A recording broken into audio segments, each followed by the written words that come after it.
Hello students and welcome back to a YouTube channel Vidyam. मैं हूं Anshita Jindal, a graduate from Shriram college of commerce SRCC. आज है हमारा day number 7, chapter planning का most important questions का day, paper leak करने का दिन। सो ऑलरेडी अकाउंट सीखो, बिजनेस, हर चीज की हमारी सीरीज चल रही है ऐसे इंपॉर्टेंट क्वेश्चंस की, जिसमें हमने पीवाईक्यूज डाले, इंपॉर्टेंट क्वेश्चन डाले हैं जो बार बार हर बार आपको पेपर में देखने को मिले हैं पिछले सालों में और इस बार भी देखने को मिलेंगे। सो गारंटेड है इन्हीं पीडीएफ्स में से क्वेश्चन आपके पेपर में आएंगे, लेकिन तुम्हें प्रॉमिस करना है कि पूरी 30 डेज की सीरीज तुम कंप्लीट करोगे हमारे साथ, हर एक चैप्टर का हर एक क्वेश्चन करोगे सॉल्व। ठीक है, सो इसी प्रॉमिस के साथ जल्दी से जाके अटेंडेंस लगाओ कमेंट सेक्शन में कि पूरी सीरीज करोगे, पूरा आज का लेक्चर खत्म करोगे। एंड नोट्स चाहिए तो टेलीग्राम चैनल को जाके सब्सक्राइब करो, फॉलो करो, और इंपॉर्टेंट एमसीक्यूज चाहिए तो व्हाट्सएप चैनल, हर चीज का लिंक है डिस्क्रिप्शन में, वहां से जाके फॉलो करो। एंड पूरे सिलेबस का किसी भी चीज का कोई भी लेक्चर देखना है, सो डिस्क्रिप्शन में आपके पास जो है हर चीज की हमने डिटेल्ड प्लेलिस्ट बना रखी है।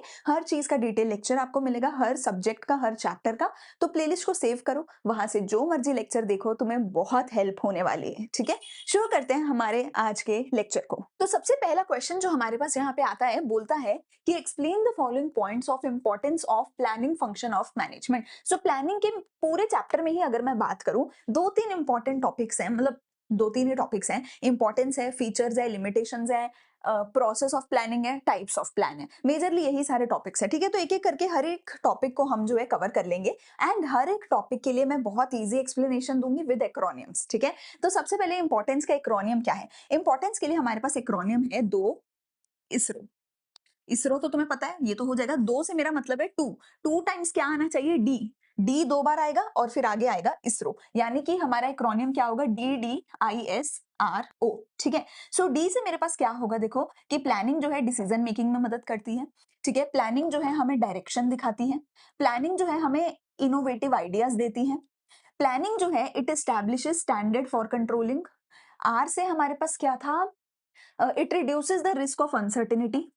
ठीक है, एंड ओ से हमारे पास क्या आएगा, it reduces overlapping of work. ठीक है, ये सारी चीजें जो है प्लानिंग करती है, ये सारे इंपॉर्टेंस है प्लानिंग के। मतलब तुम देखो मुझे कैसे मुंह जुबानी याद है, क्यों याद है, जस्ट बिकॉज मैंने एक्रोनियम बना के याद किया है। तो बिना एक्रोनियम के भाई मैं भी कोई बहुत महान नहीं हूं कि मुझे याद हो जाएगा। तुम भी एक्रोनियम बना के याद करो, तुम्हें भी हो जाएगा। ठीक है, सो दो इसरो, ये हमारा एक्रोनियम है प्लानिंग का, इंपॉर्टेंस का। इसमें से तीन पॉइंट मुझे बोले हैं। Planning provides direction, planning promotes innovative ideas, and planning reduces the risk of uncertainty. हमें इन तीनों के बारे में जो है एक्सप्लेनेशन देनी है डिटेल में, इसको हम एक एक करके समझ लेते हैं। बहुत इजी है, मैं जल्दी जल्दी समझाते चले जाऊंगी। सबसे पहले कि प्लानिंग जो है वो डायरेक्शन प्रोवाइड करता है। मतलब कि बेटा देखो, प्लानिंग का स्टेप वन होता है कि हम अपने गोल्स सेट करते हैं। ठीक है, अगर हम प्लान नहीं करेंगे, हम गोल नहीं सेट करेंगे। जब तक गोल नहीं सेट करेंगे तो हमें पता ही नहीं होगा कि काम करना कैसे है। ठीक है, मतलब कि अब जब तुम सबसे पहले शेड्यूल बनाते हो कि ऐसे ऐसे पढ़ूंगा इतना, जैसे तुमने बोला कि 30 डेज की सीरीज फॉलो करोगे, तो हमने 30 डेज का पूरा प्लान बनाया है कि किस दिन क्या होगा, कैसे होगा, कितने घंटे की क्लास होगी, कितने बजे जाएगी। So we now know a direction कि for the next 30 days we have to do this this this. Right, so planning जो है पूरी ऑर्गेनाइजेशन को, हर एक एम्प्लॉय को ये बताता है कि आगे बढ़ के काम करना है, किस दिशा में जाके काम करना है, how to work.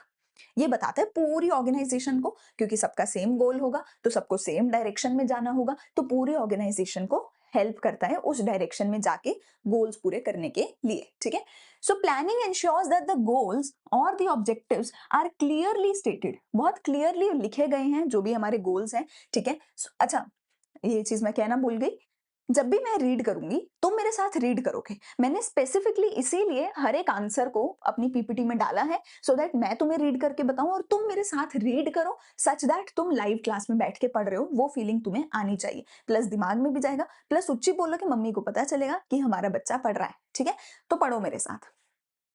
Planning ensures that the goals or objectives are clearly stated so that they act as a guide for deciding what action should be taken and in which direction. ठीक है, so planning जो है हमें एक guide करता है कि क्या एक्शन लेना है, कैसे काम करना है, किस दिशा में आगे बढ़ना है। आगे पढ़ो। If the goals are well defined, employees are aware of what the organization has to do and what they must do to achieve those goals. तो employees को पता होगा कि organization में क्या हो रहा है, कैसे हो रहा है, और उनको कैसे अपना काम पूरा करना है। ये उनको प्लान ही बताएगा। ठीक है, आगे चलते हैं। Planning promotes innovative ideas. Innovative का मतलब होता है कुछ नया, कुछ डिफरेंट, कुछ ऐसा जो कोई नहीं कर रहा, जो तुम्हारे कॉम्पिटिटर्स नहीं कर रहे। ठीक है, अब जैसे कॉमर्स के बहुत सारे टीचर हैं, आपके घर के आसपास भी आपको मिल जाएंगे। अगर मैं चाहती हूँ कि मुझे लाखों बच्चे फॉलो करें, so I have to do something different. जैसे हम ये सीरीज लेकर आए जिसमें हम इंपॉर्टेंट क्वेश्चन करवा रहे हैं, तो मुझे कुछ इनोवेटिव करना पड़ेगा। और ये इनोवेटिव आइडिया तभी मेरे दिमाग में आएगा जब मैं बैठ के आराम से शांति से अपने प्लान बना रही होंगी, अपने गोल्स सेट करूंगी, गोल्स के लिए काम करूंगी। तब आएगा दिमाग में कि मैं लाखों बच्चों तक कैसे पहुंचूं, ऐसे ऐसे ऐसे ऐसे प्लान बनाओ। तो इनोवेटिव आइडियाज तुम्हारे दिमाग में आएंगे जब तुम प्लान बनाओगे। अगर सोचोगे ही नहीं, प्लान ही नहीं करोगे, तो नया आइडिया भी नहीं आएगा दिमाग में। ठीक होगी बात? सो पढ़ो मेरे साथ। Planning promotes innovative ideas as new ideas can take the shape of concrete plans. नए आइडियाज को एक प्रॉपर प्लान की फॉर्म में बनाओ। It is the most challenging activity for the management as it guides all the future actions leading to growth and prosperity of the business. जो भी future action तुमने लेनी है वो प्लान के बेस पर ही लोगे, जिसके बेसिस पर तुम्हारी जो ऑर्गेनाइजेशन है उसकी ग्रोथ हो पाएगी। ठीक है, चलो आगे अपना अगला थर्ड पॉइंट पढ़ते हैं। Planning reduces the risk of uncertainty. Planning जो है रिस्क ऑफ अनसर्टेनिटी को रिड्यूस करती है। अनसर्टेनिटी का मतलब होता है IDK। IDK समझते हो ना, जेनजी हो, आई डोंट नो। हमें नहीं पता कि फ्यूचर में क्या होने वाला है, राइट? अब फ्यूचर में कुछ भी हो सकता है, अच्छा भी हो सकता है लेकिन बुरा भी हो सकता है। तो वो जो बुरा होगा कल को, वो हमारे लिए रिस्क है। उस रिस्क को कम कैसे किया जाए, क्योंकि पता तो नहीं है ना कि क्या होगा फ्यूचर में। तो फ्यूचर में कुछ बुरा हो सकता है, तो रिस्क है कि फ्यूचर में कुछ बुरा हो सकता है। अब उस रोज रिस्क को रिड्यूस कैसे किया जाए? प्लानिंग करके। अगर एडवांस में प्लान करके चलोगे तो तुम थोड़ा सा एंटिसिपेट कर सकते हो। मतलब हम एंटिसिपेट कर सकते हैं कि कल को हम बीमार हो सकते हैं, कुछ ऐसा हो सकता है, इसलिए पहले ही इंश्योरेंस लेके रख लेते हैं। ऐसे ही बिजनेस करता है, बिजनेस पहले से एंटिसिपेट करता है, प्लान बनाता है, प्लान के बेसिस पे क्या करता है, एंटिसिपेट करता है कि फ्यूचर में कुछ गड़बड़ हो सकती है, और फिर उस गड़बड़ के लिए वो पहले ही प्लान कर लेता है, स्टेप्स ले लेता है, ताकि वो जो रिस्क है गड़बड़ होने का वो कम हो जाए। ठीक है, सो अनसर्टेनिटी मतलब आई डोंट नो कि फ्यूचर में क्या होगा, और उस रिस्क को कम कैसे कर सकते हो, एडवांस में ही प्लानिंग करके। ठीक है, चलो पढ़ो। Planning is an activity which enables a manager to look ahead and anticipate the changes. Planning एक मैनेजर को हेल्प करता है कि वो आगे देखे और उसके बेस पे चेंजेस को एंटिसिपेट करे। ठीक है, by deciding in advance the task to be performed, planning shows the way to deal with changes। ठीक है, एडवांस में ही वो डिसाइड कर लेते हैं कि काम कैसे करना है। तो प्लानिंग उनको बताती है भैया कि फ्यूचर में कोई चेंज आएगा तो उससे डील कैसे करोगे। ठीक है, planning shows the way to deal with changes and uncertain events. Changes और events can not be eliminated, but they can be anticipated and managerial response can be developed. कहते हैं कि भैया अगर फ्यूचर में कुछ भी हुआ तो तुम होने को टाल नहीं सकते, जो जैसा लिखा है वो वैसा होकर रहेगा, तुम टाल नहीं सकते। पर तुम एडवांस में अगर उसके लिए प्रिपेयर रहो तो तुम एक अच्छा रिस्पॉन्स दे सकते हो, किसी भी खराब सिचुएशन में तुम अच्छे से उसको डील कर सकते हो, अच्छे से हैंडल कर सकते हो। और एडवांस में प्रिपेयर कैसे होगे? प्लानिंग करके। ठीक हो गई बात? तो ये हो गए हमारे 3 इंपॉर्टेंस। एक्रोनियम क्या है? 2 इसरो, 2 बार डी और फिर इसरो। ठीक है, आगे चलते हैं। Explain objective, rule, budget as type of plan. तो 3 टाइप्स ऑफ प्लान पूछे हैं। मैं आपको एक बार सारे ही प्लान्स थोड़े थोड़े समझा देती हूँ। ठीक है, ऑब्जेक्टिव का मतलब होता है गोल। जो भी तुम गोल सेट कर रहे हो, जो गोल है ना वो ऐसा होना चाहिए जो बहुत क्लियर हो। ठीक है, जो कि एम्प्लॉइज को समझ आ जाए कि ये गोल क्या है, इसका क्या मतलब है। एम्प्लॉइज को क्लियरली समझ आना चाहिए, इजी होना चाहिए, वो अचीवेबल होना चाहिए। अगर तुम मुझे बोलो मैम 1 साल में जो है अंबानी बन के दिखाओ, मैं बोलूँगी भाई माफ़ कर, मैं नहीं 1 साल में अंबानी बन सकती। पर अगर आप बोलो मैम 1 साल में इतने हज़ार सब्सक्राइबर हो जाएँ आपके, अचीवेबल लगता है, ऑब्वियसली हो सकता है, पॉसिबल है। ठीक है? सो ऐसा गोल होना चाहिए जो अचीवेबल हो। अगली चीज़, वो एक टाइम पीरियड के साथ होना चाहिए। जैसे मैंने बोला 1 साल में अंबानी बन के दिखाओ, तो एक टाइम पीरियड होना चाहिए कि गोल पूरा करना है 1 साल में, 2 साल में। मैं बोलूँ मैम अपनी ज़िंदगी में कभी अंबानी बन के दिखाना। अरे ज़िंदगी पता ही नहीं कितनी बड़ी है ना? कभी बनूँ, ना बनूँ, I don't know 50 years, 60 years, है ना? ऐसा नहीं होता। एक टाइम पीरियड बताना पड़ेगा कि इतने टाइम में गोल पूरा करना है। जो गोल है वो मेजरेबल होना चाहिए। मैं उसको मेजर कर सकूँ। ठीक है? मैं बोलती हूँ बेटा अच्छे नंबर लेके आना। अच्छा जी, अच्छे नंबर का क्या मतलब है? कोई तो बोलेगा शिट 95 आए हैं, 99 क्यों नहीं आए? कोई तो ऐसा बोलेगा। कोई बोलेगा अरे 95 आ गए, इसमें तो हम 3 लौंडे पास हो जाते। समझ रहे हो? तो सबका अच्छे नंबर का डेफिनिशन अलग है। कोई बोलेगा बस पास हो जाऊँ, कोई बोलेगा 60%, कोई 99%। सो आई कैन नॉट से बेटा अच्छे नंबर लेके आना। अगर तुम्हें बताना है अच्छा, तो तुम्हें गोल सेट करके बताना होगा कि 95, 85, 65 या 35, ठीक है? सो मेजर कर सको नंबर्स में, ऐसा गोल होना चाहिए, ठीक है? तो गोल हो गए। अच्छा, रूल। अच्छा, मैं तुम्हें पॉलिसी और रूल के बीच में डिफरेंस बताती हूँ, या मैं तुम्हें हाँ चलो पॉलिसी और रूल में डिफरेंस बताती हूँ, ठीक है? पॉलिसी देखो क्या होती है? पॉलिसी बनाई जाती है एम्प्लॉइज के लिए, और पॉलिसी देखो मैं तुम्हें बुकिश डेफिनेशन नहीं बता रही, बुक में ये लिखा हुआ नहीं मिलेगा, जो मैं अभी बताने वाली हूँ, ठीक है? मैं तुम्हें वो बता रही हूँ जिससे तुम्हें समझ आ जाए कि पॉलिसी और रूल में क्या डिफरेंस होता है। मुझे कमेंट सेक्शन में ज़रा लिख के बताना, डू यू अंडरस्टैंड अभी, पहले, कि पॉलिसी और रूल में क्या डिफरेंस है? क्या तुम्हें पहले से पता है, या फिर अब जब मैं समझा रही हूँ तो अब समझ आ रहा है? देखो, पॉलिसी एम्प्लॉइज को ये कहती है कि तुम्हें काम कैसे करना है। रूल एम्प्लॉइज को ये बताता है कि तुम्हें बिहेव कैसे करना है। समझे फर्क क्या है दोनों में? मैं तुम्हें बोलती हूँ बेटा लड़ाई झगड़ा नहीं करना, बेटा यूनिफॉर्म में आना, बेटा टाइम पे आना, गाली नहीं देनी, टीचर के साथ ऐसे बिहेव नहीं करना, बच्चों के साथ ऐसे बिहेव नहीं करना। ये जितनी भी चीजें मैंने तुम्हें बोली हैं, ये सारी की सारी रूल्स हैं। ये सारी की सारी रूल्स हैं। टाइम पे आना, यूनिफॉर्म, लड़ाई झगड़ा, all of this is behaviour, that how you behave in an organisation. So all of these are rules, ठीक है? पॉलिसी क्या होगी? हमारी बहुत स्ट्रिक्ट पॉलिसी है कि आपको जो है होमवर्क करके ही आना पड़ेगा, आपको सुंदर हैंडराइटिंग में काम करना है, आपको 6 नंबर, अब जैसे ये पॉलिसी है कि 6 नंबर के क्वेश्चन में 1 पेज भर के ही आना है। That is I am telling you how to work, समझ रहे हो? ठीक है? अगर मैं आपको कह रही हूँ बेटा कि इकोनॉमिक्स में ग्राफ बनाने हैं तो बनाने हैं, that is a policy, that is how you work. ऐसे ही एक बिज़नेस के लिए पॉलिसी क्या होगी कि आपको डिस्काउंट कब देना है, कैसे देना है, आपको सेल करनी है तो सेल की पिच में क्या-क्या बोलना है, आपको जब रिक्रूट करना है तो आपकी रिक्रूटमेंट की पॉलिसी होगी एचआर की, समझ रहे हो? तो ये सारी चीज़ें बताती हैं कि काम कैसे करना है। तो ये सारी काम करने से रिलेटेड चीज़ें हैं, ये क्या होती है? पॉलिसी। पर बिहेव करने से रिलेटेड जो चीज़ होती है, वो होता है रूल, ठीक है? पॉलिसी जो है, वो थोड़ी-सी फ्लेक्सिबल होती है, क्योंकि तुम काम कर रहे हो ना, तो कभी तुम्हें लगा कि डिस्काउंट नहीं देना या देना है, तुम अपने हिसाब से थोड़ा-सा एडिट कर सकते हो, क्योंकि जो काम कर रहा होता है, उसे ज़्यादा पता होता है कि कब डिस्काउंट देना सही था या गलत था, सिचुएशन के अकॉर्डिंग। लेकिन रूल जो है, वो बहुत ज़्यादा रिजिड होता है। अरे जब मैंने बोला है कि लड़ाई नहीं करनी, जब मैंने बोला है कि गाली-गलौच नहीं करना, तो फिर ये मैं कभी ये कोई एक्सेप्शन है ही नहीं, मैम उसने ऐसा किया इसलिए मैंने गाली दे दी। नो भाई, नहीं देनी थी गाली। उसने कुछ मर्ज़ी किया हो, तुम्हें गाली नहीं देनी मतलब नहीं देनी, ये रूल है। अगर तुमने रूल तोड़ा, तो तुम्हें पनिशमेंट मिलेगी। उसमें कोई नहीं है कि मैम ऐसा हुआ था, no, rule is strict, rule तोड़ा पनिशमेंट मिलेगी। कोई उसमें फ्लेक्सिबिलिटी नहीं होगी। पर पॉलिसी में तुम बोलो कि मैम वो ना रिपीट कस्टमर था, वो बहुत ज़िद कर रहा था तो मुझे डिस्काउंट देना पड़ा, तो मैं समझ जाऊँ। तो वहाँ पे पनिशमेंट नहीं मिलेगी, पॉलिसी थोड़ी फ्लेक्सिबल होती है, ठीक है? अच्छा, अब मुझे बताना, क्या ये डिफरेंस तुम्हें कमेंट सेक्शन में मुझे बताओ कि क्या तुम्हें अच्छे से समझ आया कि नहीं आया, ठीक है?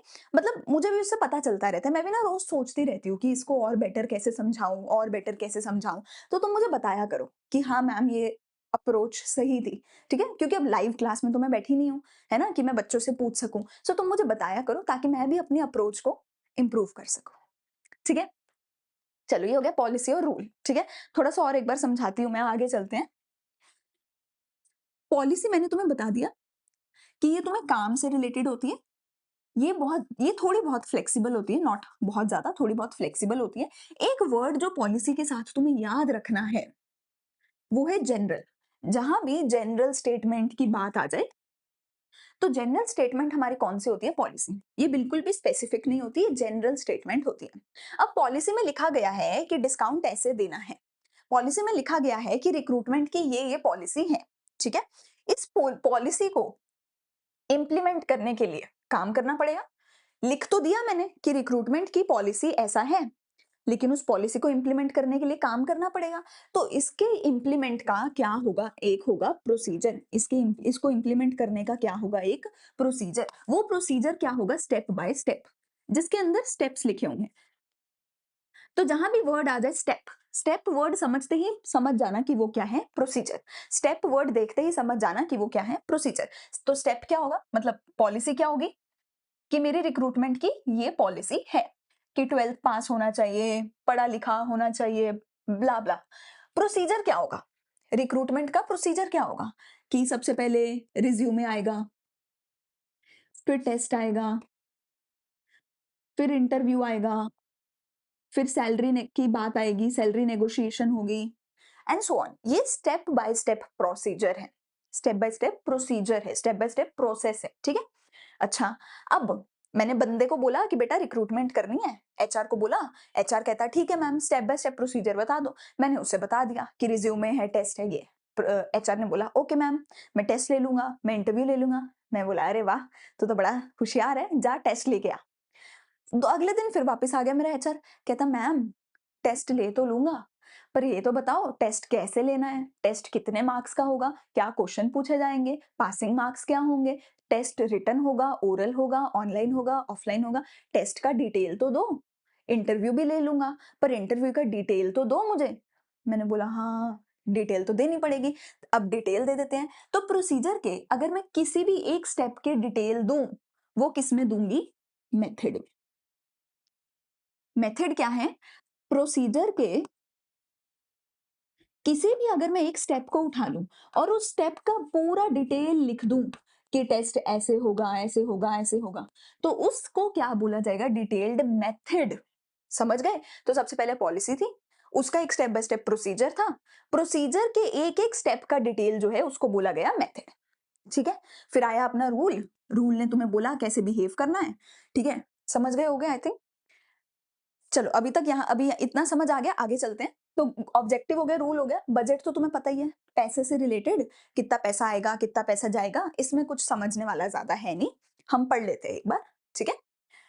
ऑब्जेक्टिव, मेरे साथ रीड करो, अब मैंने समझा दिया है सारा, now you read with me. So what are objectives? Objectives are the ends which the management seeks to achieve. They are usually set by the top management of the organization and they focus on the broad general issues. Objectives need to be expressed in specific terms. That is, they should be measurable in quantitative terms and are to be achieved within a given time period. ठीक है, मैंने बता दिया, एक time period होना चाहिए, measurable होने चाहिए, गोल्स क्लियर होने चाहिए, अचीवेबल होने चाहिए, with in the time period होने चाहिए, मेजरेबल होने चाहिए। ठीक है। रूल, रूल एक बहुत स्पेसिफिक स्टेटमेंट है that informs what is to be done and what not to be done. It does not allow for any flexibility or discretion. ठीक है। It reflects a managerial decision that a certain action must or must not be taken. तो rule बताता है क्या करना है और क्या नहीं करना है, और इसमें कोई फ्लेक्सिबिलिटी नहीं होती, अगर रूल तोड़ा तो पनिशमेंट मिलेगी। ठीक है, सॉरी। फिर आता है बजट। सो बजट आपको ऑब्वियसली बताता है कितना पैसा खर्च करना है, कितना नहीं करना है, और आप पहले बैठ के आगे आने वाले एक साल का बजट बनाते हो। तो आप एस्टिमेटेड बजट बनाते हो आने वाले एक साल का, कि एस्टिमेटेड इनकम कितना होगा, एस्टिमेटेड एक्सपेंस कितना होगा। पढ़ो मेरे साथ। A budget is a statement of expected results expressed in numerical terms. It is a plan which quantifies the future fact and figures. Expressly numbers की फॉर्म्स में तुम बताते हो। It represent all items and numbers, so it becomes easier to compare the actual figures with expected figures and to take corrective action. ठीक है, actual figures को expected figures के साथ आप कंपेयर कर सकते हो और करेक्टिव एक्शन ले सकते हो, बिकॉज हर चीज बहुत क्लियरली नंबर्स में लिखी है। सो आप देख सकते हो कि मैंने शुरू में बजट बनाया था 10 लाख रुपए का, लेकिन एक्चुअल में 12 लाख रुपए लगे हैं, तो 2 लाख का फर्क आया है। वो क्यों आया है आप चेक कर सकते हो। ओके, अगला एमसीक्यू चलते हैं आगे, अगले क्वेश्चन पे। Kavi works as a marketing manager, Kavi forecast the sales. अब मुझे फोरकास्ट द सेल पढ़ के ही लग रहा है कि आई थिंक ये बजट के बजट से रिलेटेड होना चाहिए, बिकॉज बजट में आप फोरकास्ट करते हो आगे का, है ना, of different stationery products All the items are represented in numbers so that it becomes easier for him to compare the actual with the expected. हाँ, अब बहुत क्लियरली हमें समझ आ रहा है कि यहाँ पे किसकी बात हो रही है। जस्ट हमने अभी इसकी बात करी है, तो तुम मुझे कमेंट सेक्शन में बताओ कि यहाँ पे कौन से प्लान की बात हो रही है। ठीक है, अगला, चलो अगला एजर्शन रीजन है आपके पास, देखते हैं। एजर्शन क्या है हमारा? Planning involves looking ahead and preparing for the future. Planning में हम आगे का देखते हैं, आगे के लिए प्रिपेयर करते हैं। बहुत सही बात है यार, प्लानिंग में पीछे नहीं आगे देखते हैं, पीछे भी देखते हैं चलो, पर आगे भी देखते हैं और आगे के फ्यूचर के लिए ही प्रिपेयर करते हैं। सो ये ऑप्शन तो कट गया, एजर्शन ट्रू है। अगला, the purpose of planning is to meet the future events effectively to the best advantage of an organisation. हाँ, ये भी सही है, रीजन भी ट्रू है बिल्कुल। कहता है कि प्लानिंग का पर्पस ये होता है कि तुम फ्यूचर इवेंट्स को सही से काम कर सको, सही से इफेक्टिवली अपना काम कर सको, ऑर्गेनाइजेशन अपने गोल पूरे कर सके। ठीक है, ये प्लानिंग का जो है गोल होता है। प्लानिंग इसीलिए आगे देखते हैं, फ्यूचर में देखते हैं, इसीलिए प्लानिंग करी जाती है। बिल्कुल सही है। अब देखना है कि असर्शन भी ट्रू है, रीजन भी ट्रू है, पर क्या ये इसका रीजन, क्या इसका करेक्ट रीजन है या नहीं। इसके लिए क्या करो, असर्शन लिखो, बीच में बिकॉज लिखो और फिर रीजन लिखो। तो हम जब बीच में बिकॉज लिखेंगे हमें समझ आ जाएगा क्या ये सही रीजन है या नहीं।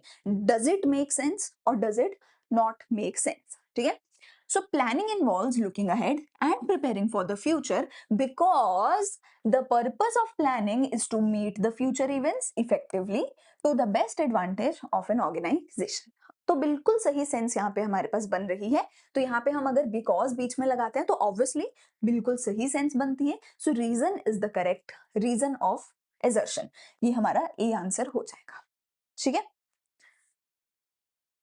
आगे इंपॉर्टेंस हमें फाइंड आउट करनी है। इंपॉर्टेंस लिख लेते पहले, दो ISRO, DD ISRO.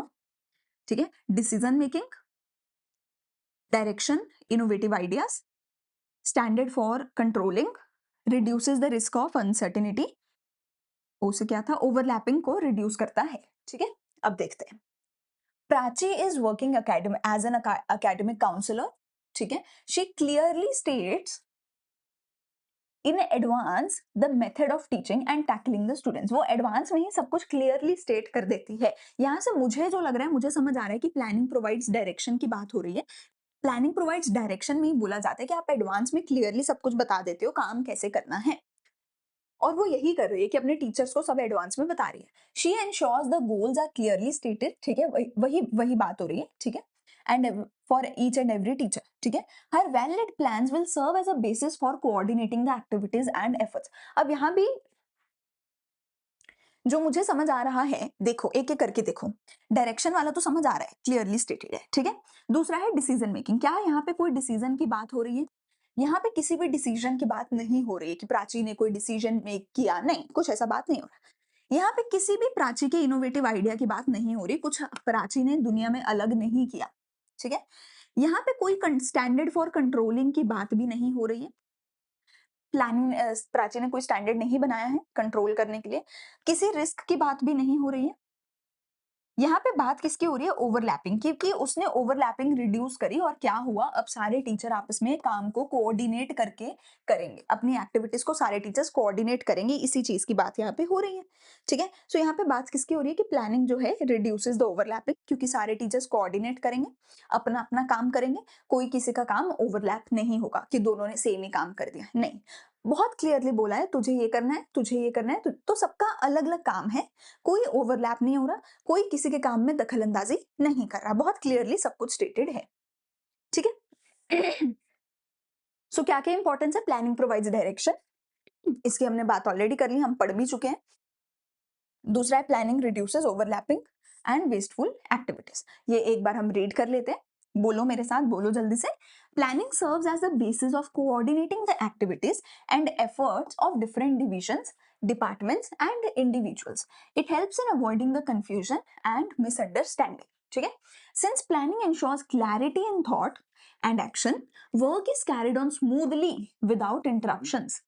Useless and redundant activities are minimised और एलिमिनेटेड। कहते हैं जो एक्टिविटी काम की नहीं है, यूजलेस है, उसको एलिमिनेट कर दिया, जो काम का है सिर्फ उतना ही रखा और अच्छे से उसको कोऑर्डिनेट किया।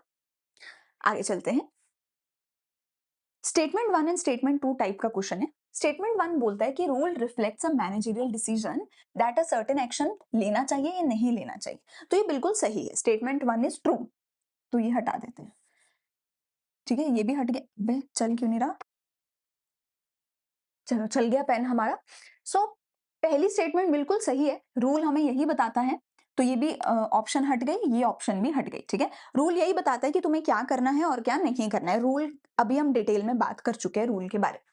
A rule allows rule does not allow flexibility। Rule बहुत स्ट्रिक्ट होता है, रूल तोड़ा तो पनिशमेंट मिलेगी। रूल बिल्कुल फ्लेक्सिबल नहीं होता है, ठीक है। So one is true and second is false. ठीक है, अगला है आइडेंटिफाई द स्टेप्स। देखो मैं तुम्हें पहले प्लानिंग के प्रोसेस की बहुत सिंपल सी बात बता देती हूँ। प्लानिंग का प्रोसेस आई थिंक बिल्कुल सिंपल है, सबसे ज्यादा सिंपल है प्लानिंग एंड कंट्रोलिंग का प्रोसेस। सबसे पहले गोल सेट करो, उसके बाद अपना प्रीमाइस सेट करो, उसके बाद अलग अलग ऑप्शंस को आइडेंटिफाई करो, इवैल्यूएट करो और फिर किसी एक ऑप्शन को सिलेक्ट करो, फिर उसको इंप्लीमेंट करो और फिर उसको फॉलो अप ले लो, ठीक है।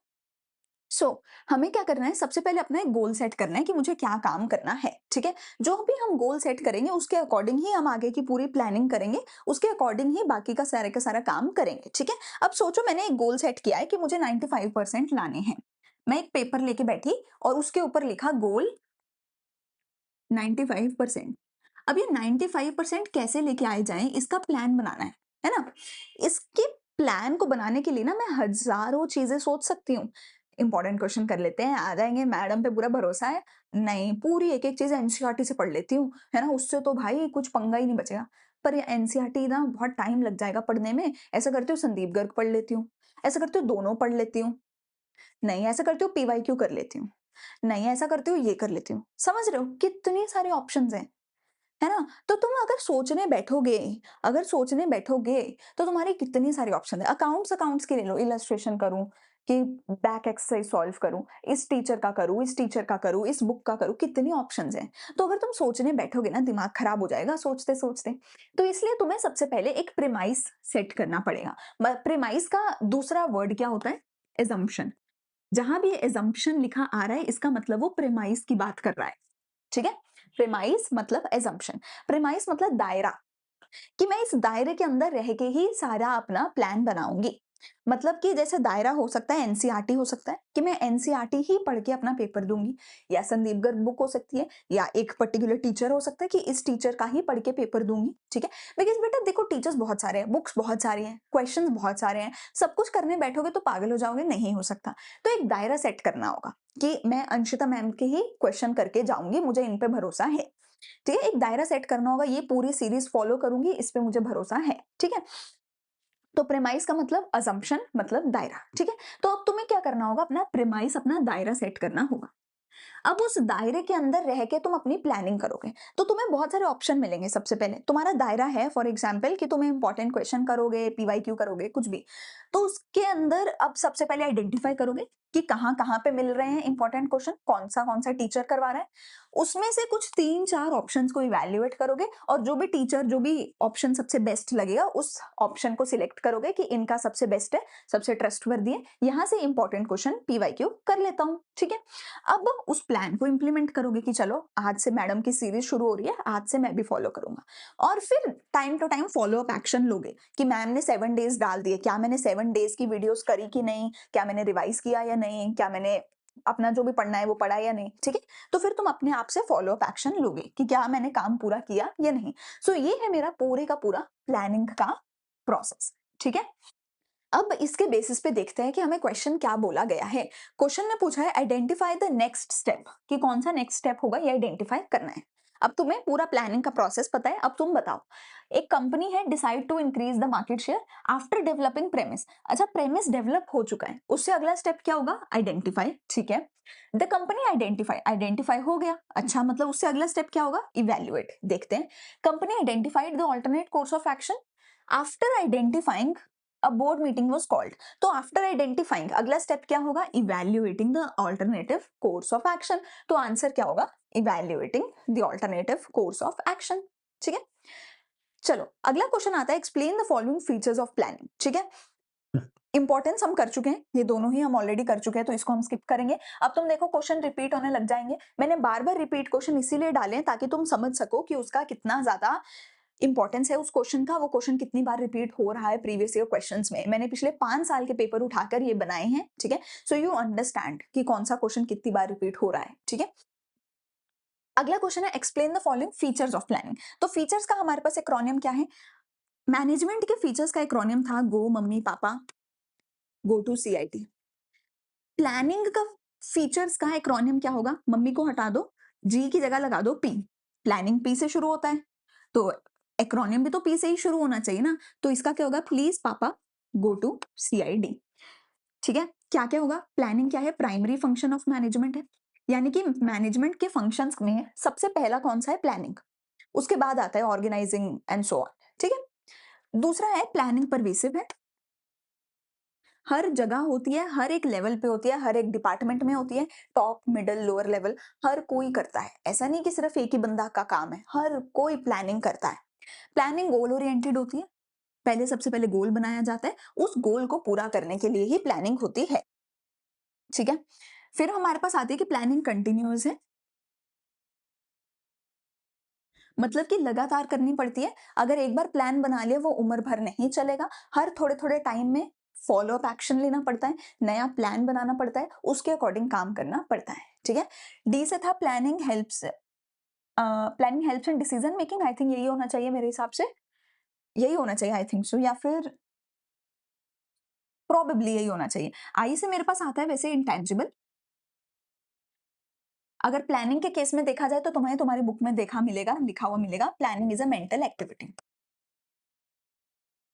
कि प्लानिंग एक मेंटल एक्टिविटी है, मतलब कि प्लानिंग में तुम फिजिकली कोई काम नहीं कर रहे कि सामान उठा के इधर से उधर रखा, एक बिल्डिंग बनाई, एक पीपीटी बनाई, या फिर एक लैपटॉप बनाया, प्रोडक्ट बनाया, नहीं, कोई फिजिकल काम नहीं कर रहे हो, अपने दिमाग में सोच रहे हो ऐसा कर लूं, ऐसा कर लूं। ये तुम्हारा प्लान ही तो है कि 30 डेज सीरीज फॉलो करता हूँ, ये क्वेश्चन कर लूंगा, ये कर लूंगा, ये कर लूंगा, ये शेड्यूल बना लूंगा, 9 से 5 बजे तक पढ़ लूंगा, ब्ला ब्ला ब्ला। ठीक है, ये तुम्हारा शेड्यूल है, जो ये प्लान ही तो है। तो इसमें कुछ फिजिकल काम नहीं किया, ये सिर्फ दिमाग में काम किया है। So planning is a mental activity. ठीक है, अब हमें कौन से बोलेंगे? Planning focus on achieving objective and planning is pervasive. इन दोनों की हम बात कर लेते हैं थोड़ी सी। प्लानिंग जो है गोल पूरा करने पे फोकस करता है, इसकी तो बात बहुत बार कर ही चुके हैं, पढ़ो मेरे साथ। Specific goals are set out in the plans along with the activities to be undertaken to achieve the goals. Planning contributes to the achievement of the predetermined goals. तो कहता है कि जब हम प्लान बनाते हैं ना, उसमें बहुत स्पेसिफिकली मेंशन करते हैं अपने गोल्स को, और उन्हीं गोल्स को पूरा करने के लिए हम प्लानिंग करते हैं। उस प्लान में लिखा जाता है कि हमें क्या क्या काम करना है अपने गोल्स को पूरा करने के लिए। ठीक है, दूसरा प्लानिंग परवेसिव है, मतलब कि हर एक लेवल ऑफ मैनेजमेंट, चाहे टॉप लेवल है, मिडिल लेवल है या लोअर लेवल है, हर कोई प्लानिंग करता है। हर एक डिपार्टमेंट अपने अपने लेवल पे प्लानिंग करता है। स्कोप ऑफ प्लानिंग अलग अलग हो सकता है कि टॉप लेवल बहुत ज्यादा प्लानिंग करेगा, लोअर लेवल थोड़ी कम करेगा। ठीक है, स्कोप ऑफ प्लानिंग डिफरेंट हो सकती है, पर प्लानिंग करनी हर किसी को पड़ती है। कोई भी ऐसा नहीं है कि तुम छोड़ो, तुम प्लानिंग मत करो, तुम्हारा काम चल जाएगा। No, everyone has to make a plan at their own respective levels. ठीक है जी, आगे चलते हैं, अगला क्वेश्चन देखते हैं। अगला क्वेश्चन हमारा कहता है, एमसीक्यू टाइप क्वेश्चन है, अगेन प्लानिंग के प्रोसेस का क्वेश्चन है, हमें स्टेप्स के बारे में पूछा गया है। तो कहते हैं मॉनिटर करना है प्लान्स को। अच्छा, अब मुझे यहीं से समझ आ रहा है, प्लान्स को मॉनिटर किया जा रहा है। इसका क्या मतलब है कि हमारा प्लानिंग प्रोसेस पूरे का पूरा खत्म हो चुका है, हमने गोल बना लिया है, प्रेमिस बना लिया है, अलग अलग ऑप्शंस को फाइंड करके इवेल्युएट करके सिलेक्ट कर लिया है, प्लान इंप्लीमेंट हो गया है। अब सोचो, जब प्लान इंप्लीमेंट हो जाएगा उसके बाद ही तो मॉनिटर किया जाएगा ना। जब तक प्लान इंप्लीमेंट ही नहीं किया हो जाएगा तो मॉनिटर नहीं किया जाएगा। सो अगर हम मॉनिटर करने वाली स्टेज पे पहुंच गए हैं भैया, इसका मतलब है कि मेरे जो प्लान है वो इंप्लीमेंट हो चुके हैं, यहां तक का सारा काम हो चुका है। तो इसके बाद तो सिर्फ एक ही स्टेप बचता है, और वो कौन सा होता है कि मॉनिटर करके फॉलो अप एक्शन लिए जाए। ठीक है, so monitoring plan is important to ensure that objectives are achieved। तो मॉनिटर कब करोगे? जब इंप्लीमेंट करोगे। अगर इंप्लीमेंट ही नहीं करोगे तो मॉनिटर किसको करोगे? तो इसलिए इंप्लीमेंट कर दिया। मतलब वहां तक सारा काम हो गया। तो उसके बाद क्या बचा? फॉलो अप एक्शन लेना ही तो बचा। क्या क्या हमारे स्टेप्स थे? सबसे पहले गोल सेट किया, फिर अजम्पशंस बनाई, अपना दायरा सेट किया, अपना प्रेमिस सेट किया, फिर आइडेंटिफाई किया अलग अलग ऑप्शंस को, फिर उनको इवैल्यूएट किया, फिर उनमें से जो बेस्ट ऑप्शन थी उसको सिलेक्ट किया, फिर उसको इंप्लीमेंट किया, और इंप्लीमेंट करने के बाद मॉनिटर करोगे ना, तो इंप्लीमेंट करके फॉलो अप एक्शन लिया। ठीक है, चलिए आगे चलते हैं। आगे हमारे पास है मैचिंग। मैचिंग टाइप क्वेश्चन के लिए आपका बहुत एक सिंपल चीज है, एक बहुत सिंपल काम आप कर सकते हो कि किसी भी एक को मैच कर लो। जैसे यहाँ पर तुम देखो, जो मेरा फर्स्ट वाला है उसके चारों अलग अलग ऑप्शन दे रखे हैं, 3 1 2 4, चारों में से कोई एक ही हो सकता है। तो मैं सिर्फ अगर पॉलिसी को मैच कर लूं या सिर्फ प्रोसीजर को अगर मैं मैच कर लूं, किसी भी एक को अगर मैं मैच कर लूं, क्योंकि सारे अलग अलग ऑप्शंस हैं, तो मेरे बाकी के काम हो जाएंगे। ठीक है, और मैं तुम्हें ये दिखाती हूँ कि कैसे मैं सिर्फ फर्स्ट वर्ड पढ़ के मैच कर सकती हूँ। फॉर एग्जाम्पल, मैंने पॉलिसी के केस में तुम्हें अभी बताया है थोड़ी देर पहले कि एक अक्षर याद रखो, अगर वो अक्षर लिखा आता है तो पक्का वो पॉलिसी है। क्या अक्षर है? General statement. अगर पॉलिसी की बात हो रही है तो जनरल स्टेटमेंट पक्का लिखा होगा। अगर प्रोसीजर की बात हो रही है तो क्या एक अक्षर है जो लिखा होगा? स्टेप। ये अक्षर पक्का लिखा होगा। अगर स्ट्रेटेजी की बात है तो क्या लिखा होगा? कॉम्प्रिहेंसिव प्लान लिखा होगा या फिर लॉन्ग टर्म लिखा होगा। ठीक है, स्ट्रेटेजी के लिए क्या लिखा होगा? कॉम्प्रिहेंसिव लिखा होगा, लॉन्ग टर्म लिखा होगा, ओवरऑल ऑर्गेनाइजेशन के बारे में लिखा होगा। ठीक है, ये भी मैं बताती हूँ आपको। तो किसी भी एक स्टार्टिंग वाली चीज को देखकर ही ना मैं मैच कर सकती हूँ। जैसे कि यहाँ पे लिखा है रूटीन स्टेप्स, तो स्टेप पक्की बात है प्रोसीजर में आएगा। जनरल वर्ड पक्की बात है जनरल स्टेटमेंट पॉलिसी होगी। कॉम्प्रिहेंसिव पक्की बात है स्ट्रैटेजी होगी। तो ये जो बचा है ये हमारा प्रोग्राम होगा। ठीक है, तो मैं एक बार आपको दोबारा से बता रही हूं, अगर पॉलिसी है तो ये वर्ड लिखा हुआ होना चाहिए जनरल स्टेटमेंट, ये पक्का पॉलिसी है। प्रोसीजर क्या है? पक्का एक वर्ड लिखा होगा, वो क्या है? स्टेप। स्ट्रैटेजी की बात हो रही है तो क्या लिखा होगा? या तो कॉम्प्रिहेंसिव लिखा होगा, ठीक है, या लिखा होगा लॉन्ग टर्म। स्ट्रैटेजी बहुत लॉन्ग टर्म के लिए होती है। इसमें ओवरऑल ऑर्गेनाइजेशन की बात करी गई होगी, ओवरऑल ऑर्गेनाइजेशन की बात करी गई होगी। इसमें ऑर्गेनाइजेशन के बिजनेस एनवायरनमेंट की बात करी गई होगी। ठीक है जी, पूरी ऑर्गेनाइजेशन के गोल्स की बात करी गई होगी स्ट्रैटेजी में। प्रोग्राम क्या होता है? प्रोग्राम होता है कि आपने कोई एक इवेंट करवाना है, दिवाली का प्रोग्राम है ना, न्यू ईयर का प्रोग्राम, ऐसा कुछ करवाना है। ठीक है, तो वो एक इवेंट है। जब भी एक इवेंट एक प्रोग्राम करवाते हो तो उस पर्टिकुलर प्रोग्राम का सारा कुछ करते हो, उसका प्लान बनाते हो, पॉलिसी बनाते हो, बजट बनाते हो, रूल बनाते हो। सो प्रोग्राम अपने आप में सारा कुछ होता है, इसके अंदर ऑब्जेक्टिव पॉलिसी सब कुछ बनाया जाता है उस पर्टिकुलर इवेंट के लिए। ठीक है, और ये क्या है? एक वन टाइम प्लान है। ठीक है, स्टैंडिंग प्लान नहीं होता है। ठीक है, चलो एक्सप्लेन 4 पॉइंट्स ऑफ इंपॉर्टेंस, ये हम बहुत बार कर चुके हैं। ठीक है, हमारा डी ISRO है, ये मैं आपको बहुत बार करवा चुकी हूँ। ठीक है, प्लानिंग डायरेक्शन देता है, अनसर्टिनिटी के रिस्क को रिड्यूस करता है, ओवरलैपिंग एक्टिविटीज को रिड्यूस करता है, इनोवेटिव आइडियाज प्रमोट करता है, डिसीजन मेकिंग में मदद करता है, and it establishes standard for controlling. देखो बहुत सिंपल बात है, अगर मैं प्लान नहीं बनाऊंगी तो इसका मतलब है मैं गोल नहीं सेट करूंगी। अगर मैं गोल ही सेट नहीं करूंगी तो लास्ट स्टेप में जाके मैं कंट्रोल किसको करूंगी? मतलब अगर मैंने प्लान किया है तभी मैंने गोल सेट किया है कि मुझे 90% लाने हैं, एक्चुअल में आए मेरे 80%। अगर मुझे पता ही नहीं होगा कि गोल तो 90 का था, तो मैं कैसे डिसाइड करूंगी कि 80% अच्छा है या बुरा है? कैसे डिसाइड करूंगी कि 80% अच्छा है या बुरा है? उसके लिए पहले एक स्टैंडर्ड तो चाहिए जो मैंने एडवांस में प्लान करा हो, जिसका गोल हो। ठीक है, अगर मैंने 90% गोल रखा है तो मुझे पता है कि 80% तो बहुत बुरा है। अगर ये गोल ही ना होता, अगर प्लान ही ना किया होता, कोई स्टैंडर्ड ही नहीं होता कंट्रोल करने का, तो फिर जितने आ गए उतने ही अच्छे हैं मार्क्स। ठीक है, so planning establishes standards for controlling. Okay, अगले क्वेश्चन पे चलते हैं जो कि असर्शन रीजन का है, सॉरी स्टेटमेंट का है। स्टेटमेंट 1 बोलते हैं कि जो सिंगल यूज प्लान है it is used for activities that occur regularly. भाई कोई पागल ही होगा जिसको ये नहीं समझ आ रहा। देखो क्या हम क्या कह रहे हैं, सिंगल यूज है, वो इसलिए होता है क्योंकि वो रेगुलरली है। अरे भाई जो रेगुलर है वो सिंगल कैसे हो सकता है? वो सिंगल यूज कैसे हो सकता? सिंगल नहीं, सिंगल यूज। ठीक है, जो रेगुलर है वो सिंगल यूज कैसे हो सकता है? और जो सिंगल यूज है वो रेगुलर कैसे हो सकता है? एंटोनियम्स है आपस में, एंटोनिम्स एंटोनियम्स व्हाटएवर। ठीक है, वो है आपस में, सिनोनिम्स नहीं है, या एंटोनिम्स है, एंटोनिम्स। ठीक है, तो भैया ये एक दूसरे के उल्टे हैं। तो सिंगल यूज प्लान रेगुलरली नहीं है, रेगुलर वालों के लिए नहीं है। तो स्टेटमेंट वन फॉल्स है, स्टेटमेंट वन फॉल्स है, ठीक है। तो ये ऑप्शन कट गया कि both are true, statement one is true वाला ऑप्शन कट गया। Policies are a general form, अब पॉलिसी और जनरल आ गया तो ये पक्का सही बात है। Policy is general form of standing plan है that specify the organisations response to certain situation. ये बिल्कुल सही है, क्योंकि पॉलिसी और जनरल वर्ड होगा ही होगा। स्टैंडिंग प्लान होता है पॉलिसी, सिंगल यूज प्लान नहीं होता है। तो स्टेटमेंट टू बिल्कुल सही है, स्टेटमेंट वन फॉल्स है। स्टैंडिंग प्लान वो होता है जो रेगुलर वाले कामों के लिए बार बार होने वाले चीजों के लिए बनाया जाता है। प्लान एक बार बनाया जाता है, बार बार यूज होता है। सिंगल यूज प्लान वो होता है जो ऐसी चीजों के लिए बनाया जाता है जो काम एक ही बार होगा। जैसे कि प्रोग्राम, एक पर्टिकुलर इवेंट है, उसका पूरे का एक बार प्रोग्राम बनाया जाएगा, वो इवेंट खत्म, प्रोग्राम खत्म, तो वो एक ही बार यूज करा जाता है, वो वाला प्लान, ठीक है। Which of the following is not a limitation of planning. अच्छा, लिमिटेशन का भी एक्रोनिम है मेरे पास। लिमिटेशन का एक्रोनिम क्या है मेरे पास? लिमिटेशन का एक्रोनिम है, बड़ा अच्छा एक्रोनिम है, मेरे को अच्छा लगता है पर्सनली। मैं कई बार अपना काम खुद करके खुद ही खुश हो जाती हूँ, ठीक है। तो ये वो वाला है, दिल्ली कैपिटल से राजधानी ट्रेन चली, डीसीएस आरटीसी, दिल्ली कैपिटल से राजधानी ट्रेन चली। ये है हमारा लिमिटेशन ऑफ प्लानिंग का एक्रोनियम, ठीक है। प्लानिंग बहुत रिजिड है,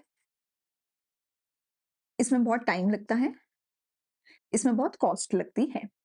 पहली तीन चीजें वो हैं जो होती हैं, सॉरी आखिरी तीन चीजें वो है जो होती हैं, पहली तीन चीजें जो वो हैं जो नहीं होती हैं। यानी कि डायनामिक एनवायरनमेंट में काम नहीं करता है, क्रिएटिविटी नहीं लाने देता है, और गारंटी ऑफ सक्सेस नहीं होता है। पहली तीन वो चीजें जिनमें नो नो नो नो लिखना है, अगली तीन वो चीजें जिनमें यस लिखना है। मतलब डायनामिक एनवायरनमेंट में काम नहीं करता, क्रिएटिविटी नहीं आती है, सक्सेस गारंटी नहीं होता है, लेकिन रिजिड होता है, टाइम कंज्यूमिंग होता है और कॉस्टली होता है, ठीक है। सो प्लानिंग की क्या क्या लिमिटेशंस है? दिल्ली कैपिटल से राजधानी ट्रेन चली, मतलब तुम देखो मुझे कैसे एक-एक चीज़ याद है। एंड मैंने ऑनेस्टली अभी दोबारा से, ऐसा नहीं है कि मैं अभी पढ़ के आई हूँ ये सारा कुछ। मैंने पिछले साल के उसमें जो है बच्चों को पढ़ाया था, उसके बाद अब मैं तुम्हें पढ़ा रही हूँ एंड ये मुझे याद है। कैसे याद है? क्योंकि मैंने एक्रोनियम बना के याद किया है, ठीक है? मेरी भी कोई सुपर मेमोरी नहीं है। सो तुम्हें भी एक्रोनियम बना के 2 बार, 4 बार, 5 बार पढ़ लो। एक्रोनियम बना के याद कर लो भाई, पेपर दे दोगे उसके 1 साल बाद भी पूछूँगी तो याद होगा। तो इसलिए जो एक्रोनियम बनाती हूँ उसको यूज किया करो और उसको 3 4 5 बार बोलो, दिल्ली कैपिटल से राजधानी ट्रेन चली। और एक काम करो, कमेंट सेक्शन में लिखो, अभी के अभी लिखो, सो दैट बार बार लिखने से याद हो जाए। मैं कोई भी एक्रोनियम कराती हूँ ना, तुम अभी के अभी साथ के साथ कमेंट में लिख दिया करो, उससे बहुत याद रहते हैं। मतलब मैं इसलिए नहीं कह रही कि मेरे कमेंट्स आ जाएंगे, पर तुम्हारे को खुद को याद रहेगा कि हाँ भाई ये ऐसा ऐसा था। तो लिमिटेशन ऑफ प्लानिंग का एक्रोनियम क्या है? दिल्ली कैपिटल से राजधानी ट्रेन चली, ठीक है। इंपॉर्टेंस का एक्रोनियम क्या था? डी डी इसरो, दो इसरो, ठीक है। फीचर्स का एक्रोनियम क्या था? प्लीज पापा गो टू सीआईडी, ठीक है। चलें आगे चलें, आगे चलें। तो प्लानिंग डायनामिक एनवायरनमेंट में काम नहीं करती, क्रिएटिविटी नहीं आने देती। मतलब तुम्हें बोल दिया है कि ये प्लान है, प्लान के अकॉर्डिंग काम करो, तुम अपना क्रिएटिव दिमाग चलाओगे ही नहीं। तुम बस जो है ना, एक गधे की तरह, गधे को बोला ऐसे चलना है चलना है, वो ऐसे ही चलता रहेगा, वो अपना दिमाग चलाएगा नहीं, ठीक है। और इतना करने के बाद भी प्लान गारंटी ऑफ सक्सेस नहीं है, क्योंकि भैया किसी को नहीं पता क्या होगा। कोई यहाँ पे भगवान नहीं है, प्लान करके तुम भगवान नहीं बन जाओगे। सिर्फ भगवान को पता है कि सक्सेस मिलेगा या नहीं मिलेगा। तुम तो प्लान कर सकते हो ताकि रिस्क कम हो। सक्सेस होगा या नहीं वो किसी को गारंटी नहीं होती है, ठीक है। अच्छे से अच्छे लोग फेल होते हैं, बड़े से बड़े लोग फेल होते हैं, ठीक है।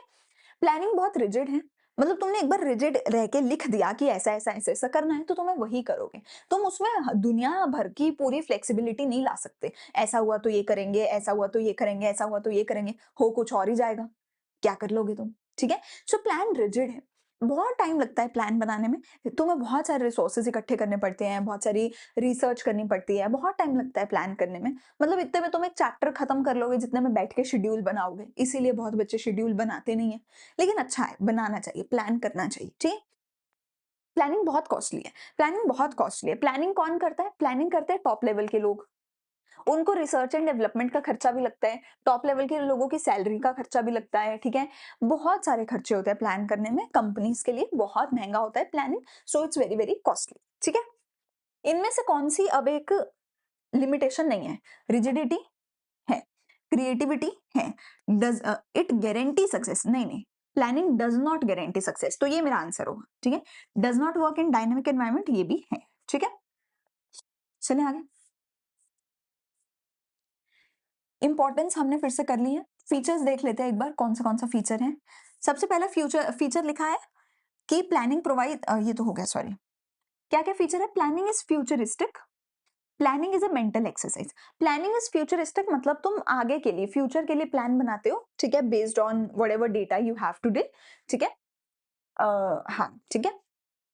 सो प्लानिंग फ्यूचरिस्टिक है। Planning involves looking ahead and preparing for the future to meet the future events effectively. ठीक है, प्लानिंग एक मेंटल एक्सरसाइज है, इसकी हमने बात कर ली थी। प्लानिंग में कोई भी फिजिकल एक्टिविटी आप नहीं कर रहे हैं, आप बस अपना जो है दिमाग चला रहे हो, उस दिमाग के बेसिस पे तुम ये सोच रहे हो कि क्या होगा, कैसे करना है, बस दिमाग का खेल है। कुछ भी फिजिकल एक्टिविटी तुम इसके अंदर नहीं कर रहे होते हो। ठीक है, फीचर्स ऑफ प्लानिंग हमने कर लिया। टाइप्स ऑफ प्लान में देख लेते हैं स्ट्रैटेजी और पॉलिसी को थोड़ा सा। पॉलिसी भी हमने करी ली थी कि, अच्छा नहीं, स्ट्रैटेजी और पॉलिसी शायद हमने नहीं करी, ऑब्जेक्टिव, रूल और बजट किया था।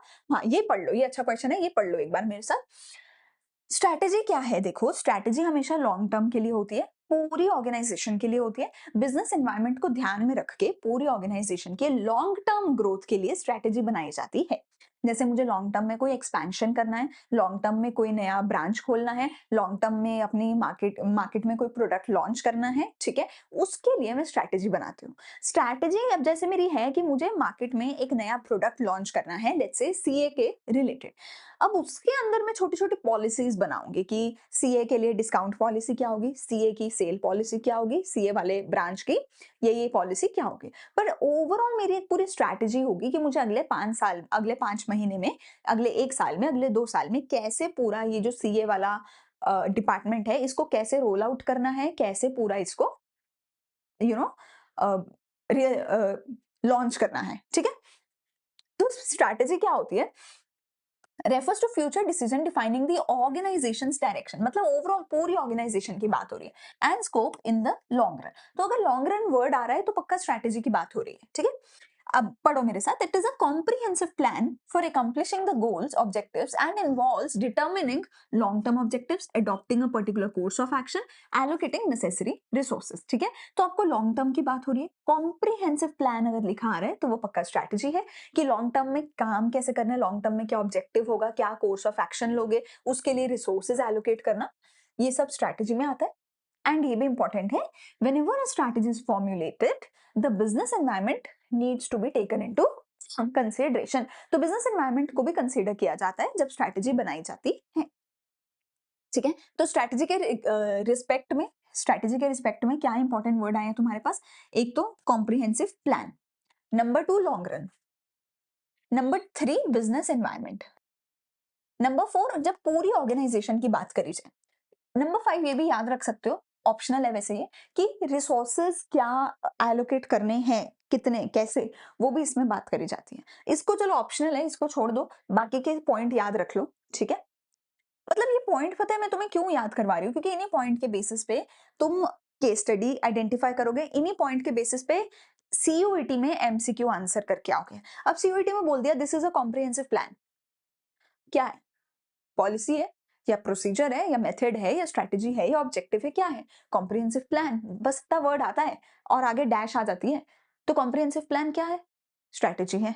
अच्छा, ये जनरल स्टेटमेंट है, क्या है? पॉलिसी है। ये स्टेप बाय स्टेप है, प्रोसीजर है। डिटेल ऑफ वन स्टेप है, मेथड है। ये बहुत रिजिड है, रूल है। ठीक है, ये न्यूमेरिकली एक्सप्रेस्ड है, बजट है। ठीक है, चलो, ये सिंगल यूज प्लान है, प्रोग्राम है। ठीक है, सिंगल यूज प्लान।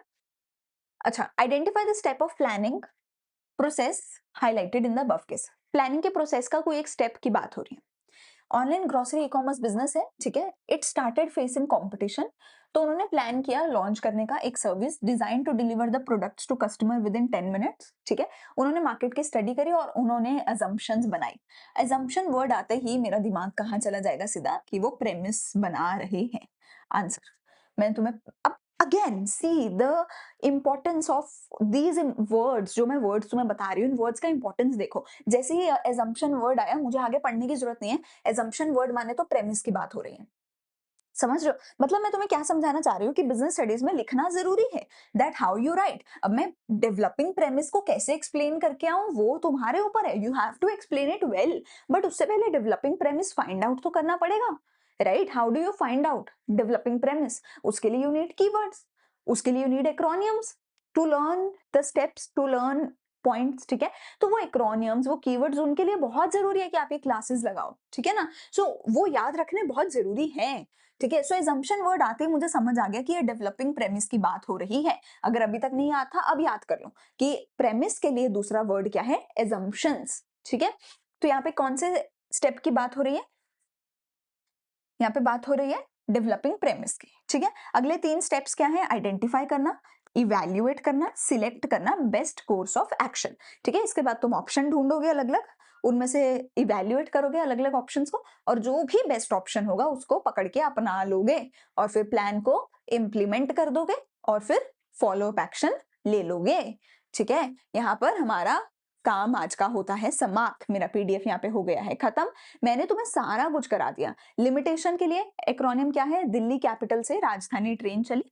अगर पूरा वीडियो सुन लिया तो डन लिखो जल्दी से कमेंट सेक्शन में, ठीक है? फिर हमने क्या किया? मैंने तुम्हें बताया इंपॉर्टेंस का एक्रोनियम क्या है? DDISRO, DD इसरो, 2 इसरो, ठीक है? फिर हमारा क्या था? फीचर्स, फीचर्स का एक्रोनियम क्या था हमारे? प्लीज पापा गो टू CIT, प्लीज पापा गो टू CIT, ठीक है? फिर हमारा क्या था? ये प्लानिंग के टाइप्स ऑफ प्लान। तो टाइप्स ऑफ प्लान्स के लिए भी मैंने तुम्हें बहुत अच्छे से एक-एक चीज बता दी है। टाइप्स ऑफ प्लान कहाँ गए? कि पॉलिसी है, पॉलिसी के लिए जनरल स्टेटमेंट आएगा, प्रोसीजर के लिए स्टेप आएगा, मेथड क्या है? किसी एक स्टेप का डिटेल है, स्ट्रैटेजी क्या है? कॉम्प्रिहेंसिव प्लान, रूल क्या है? बहुत ज्यादा रिजिड है, प्रोग्राम क्या है? सिंगल यूज प्लान है जिसके अंदर सब कुछ आएगा एक बार के लिए, ऑब्जेक्टिव क्या है? गोल है जो कि क्या होना चाहिए? Clear, achievable, with in the time period, measurable, ये सब होना चाहिए। बजट क्या है? न्यूमेरिकली एक्सप्रेस्ड है, ठीक है ना? तो ये सारे वर्ड्स आपको याद होने चाहिए। मतलब आई विल इवन सजेस्ट अगर आप टाइप्स ऑफ प्लान करना चाहते हो ना तो एक बार पूरा वीडियो दोबारा सुन लेना। जब भी रिवीजन करो मेरा वीडियो दोबारा सुन लेना क्योंकि मैंने पूरा चैप्टर कवर करा दिया है। मैं चाहती तो 20-25 मिनट की बनती है वीडियो, पर मैंने हर चीज को इतना डिटेल में एक्सप्लेन किया है कि वो 40-50 मिनट की बनेगी। तो चाहे तो पूरी वीडियो दोबारा सुन लेना, 1.5x पे सुन लेना जब भी रिवाइज करो, ठीक है? बट ये सारे वर्ड्स जरूर याद करना, ठीक है? डन लिखो कमेंट सेक्शन में कि पूरा लेक्चर खत्म कर लिया है। वीडियो अच्छी लगे तो लाइक शेयर सब्सक्राइब जरूर करो और मुझे कमेंट सेक्शन में बताओ कि मेरा पढ़ाने का स्टाइल कैसा लगता है आपको। कोई भी डाउट है, कोई भी प्रॉब्लम है, so do let me know in the comment section. हम मिलेंगे अगली क्लास में, अगली वीडियो में। Thank you, bye bye.